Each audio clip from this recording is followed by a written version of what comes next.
So it's Sunday morning. A little late getting going. We were going to do this yesterday, but I went hunted somewhere else. So we're back at Thunder Mountain Maple, the Vinton farm. And we're going to go up to the milk truck today. We were going to do this interview yesterday, but Jeff wasn't, Mr. Thunder himself, Jeff Vinton, wasn't feeling too good, so we didn't do the interview. Thunder Mountain's up there, milk truck's up there, former Vinton farm. Used to be a small dairy farm. Now the dairy barn's been converted to a sugar house. There he is. You feeling better? No? So we'll see if he's up for an interview or not. Clean our feet before we go in. So we're in Thunder Mountain Sugar House. He's hooking this equalizing tank up to his evaporator, so it's going to have hot water come in off the steamway. That steamway makes 200 degree water? Not quite. 190 degree water. It's going to go in here, and then they're going to put their syrup in here, and then they're going to be able to standardize it before they filter it. So he's having trouble hooking this up. Not trouble, it's just a lot of dorking around. It's hard because, you know, the threads you don't always get things tight. And to prevent it from leaking, you know, like down here, that's tight right there, but I really ain't where I want it. And the only other way... I thought you were going to have it at an angle the other day. Well, I was going to, but that's hard to measure the piece to put in to get it correct. So you're going to have to do a double elbow? Well, this is what I think I'm Oh, you're bending the pipe? I'm going to have to do like this now. Yeah, double elbow. But I need a longer thing here, because get me over.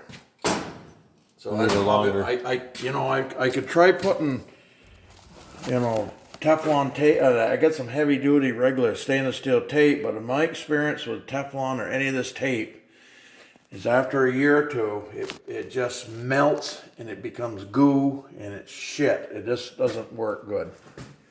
It just... What's that got to do with anything? Well, it might take up. It would make it tight when it was this. Oh, at an angle. But I don't like doing that. Like I just said, So what's wrong with the double elbow? Well, it's just a lot of parts. But what the fuck? I got them. I might as well use them again. Right, but why do you need a longer nipple? Because you need to be over more? Yeah, I need to be over to here, so it's straight up and down. I can bend it and come over to here. Right. Put a double bend in it. I can do it with a lot of heating, but it's a lot of fooling around. So I mean a lot. You just need a longer nipple. Yeah, and I gotta go. That's what I was heading to over there tomorrow. Up there for tomorrow, but I can't. I don't know if I have any of these or not. I doubt it. They got them up there, the 3-inch. That's what I want. The 3-inch. That's exactly what I want. So that's where we're at right now.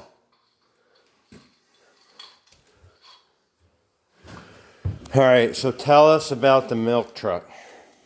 Not the whole story, but who brought the milk truck up there?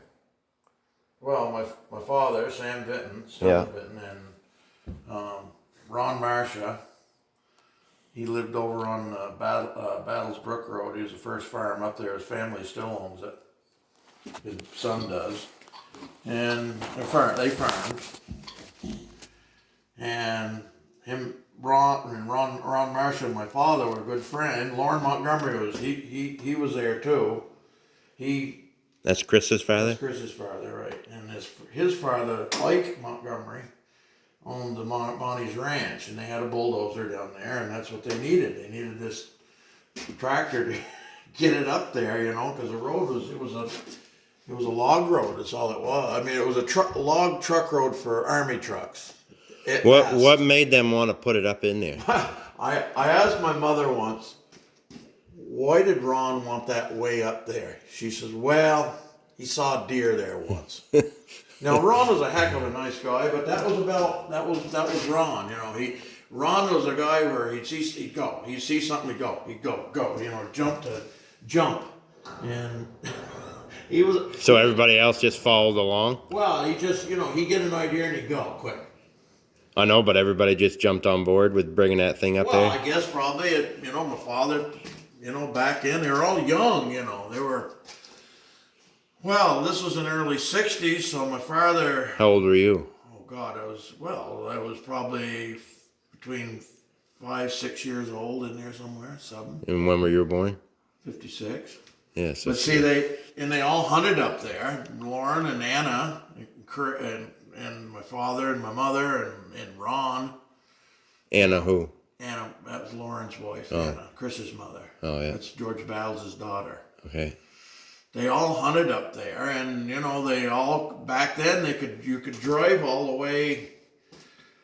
Well, you could pretty much drive all the way to Milk Truck if you really wanted to. Yeah. But what my father used to do is go up, and they used to go up what I call the bachelor log truck, the old log truck road, which is still there, and cross the bridge, what we call the truck body bridge.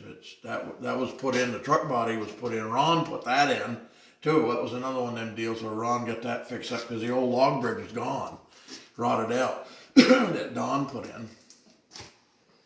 And so they got that bridge put in. They could drive all the way to the planks. Now the planks is what we call the spot where that last landing.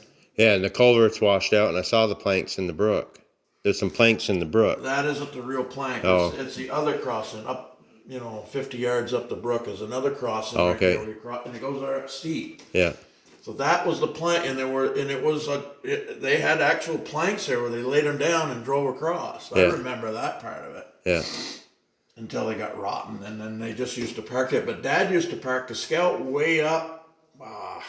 Boy, it was. If you've been up there, you get up there and it kind of levels out, and then you kind of swing around. The road does, and it goes across to the end of the basin there, and you got two brook things you go through. Well, before you get to them, there was a place they used to park the Scout or the Jeeps. Warren used to take his Jeep up, and so I guess that was a big deal putting that truck body. So where did they commandeered this thing from Sprague somehow? Yeah, George Sprague had it, and I don't know why. I guess probably Ron bought it for $100. I don't know. I'm just guessing. So then it was this big fiasco. So did it even run? Did it have a motor? Oh yes. Oh God, yes, it ran good. So they drove it They drove it most of the way. I remember, and because this is a long time ago. You're pushing 60 years now for me. But as I remember, they drove it most of the way. But Lauren would fix the road to the dozer, and they'd drive it and push it a little or tow it. I don't remember a whole lot of towing or pushing, but I imagine they had to some. How long did it take them to get it up there? I don't know, maybe. I don't know. I'm thinking half a day. Maybe. Oh, that was it. Yeah, because it was a pretty good road. I mean, it was. So they got it up there before. before. The bus was heavy. I mean, an old Grumman. It's a Grumman. That's what it is, and it was heavy. And it had some pretty good tires on it, and it went pretty good. So they get it all the way up there before deer season. Was it a summer? It was in the falls. I remember. I think the leaves were off the trees. I can't actually say for sure, but I think it was like after the leaves had fallen off. And it was a nice day. It was a warm, sunny day. Because they were up there fooling around to the road and stuff, and I'd go off to the side up in the woods and look around and stuff a little bit. Because I was like 5 or 6 years old, maybe 7. I think it was in the early 60s. Must have been, I think it was probably before Kennedy was killed, because it was like 61, 62 in there. So they get it up there, and then did they hunt out of it that year? The first year? Well, I think Ron stayed in it one night.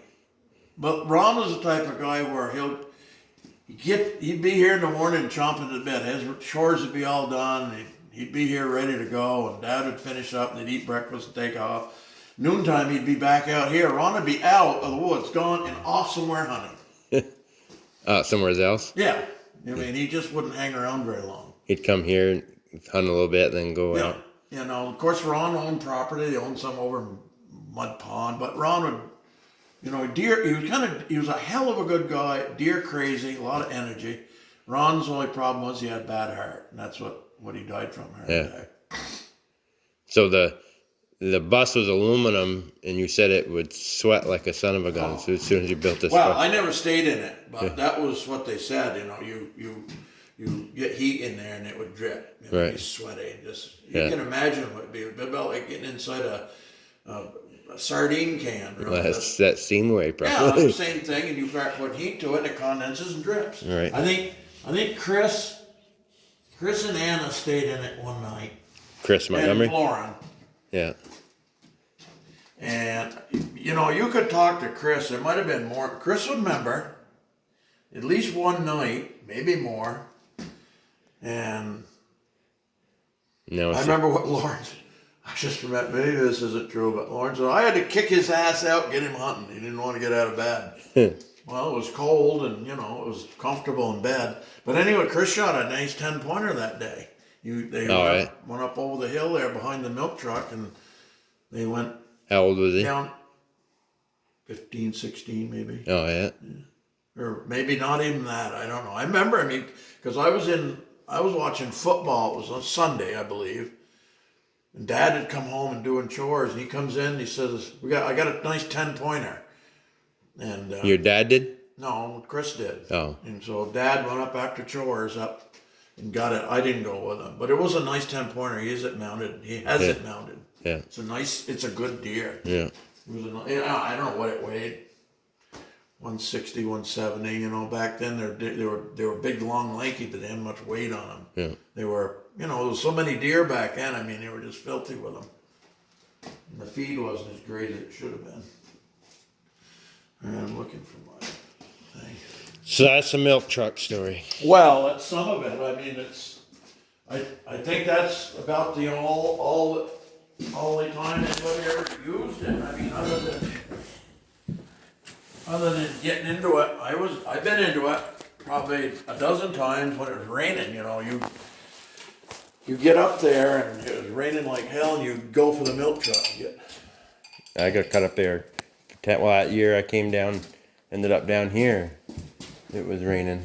And it's always been a landmark. Everybody knows where the friggin' thing is. But it was, you know, it's not in a good spot, you know, really. I mean, it's a good spot, but I mean, it's so high on the mountain. If you're going to hunt, you're always hunting back uphill to it, if you like that. Right. I don't like doing that. Right. But it was... Unless you don't come off the mountain at all. I mean, you got to hunt right on top, otherwise. Yeah, that was the only problem. And, you know, and I asked Mother, did you ever see any deer in there? I said, oh, yeah.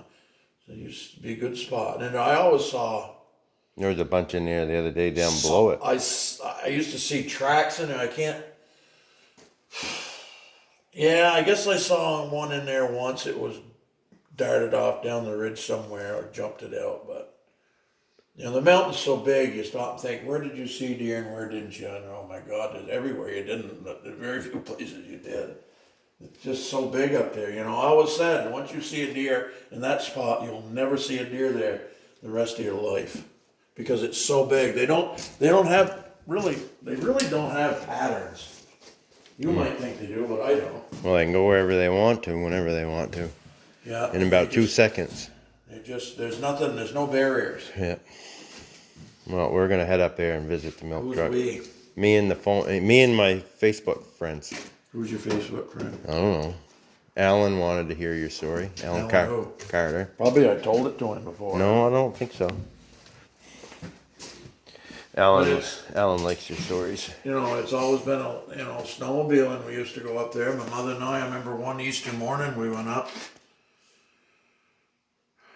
We got up there and had sunrise service kind of like before, you know, we got up there before the sun got up. That was it'd be late March. But there was I got pictures of it somewhere. I can find them. Her and I up there with the old snowmobile. You know, it was crusty. And you rode up together? Yeah. She and I went, Dad, did chores, but she and I went up kind of sunrise service kind of like. All right. So that's the end of the great milk truck story. We're going to go up and see if we'll find it today. Of course, the rest of it I don't want to tell. Well, we'll find that story up there maybe today. We'll see some evidence of something that might have occurred. All right. We'll see you in a little bit.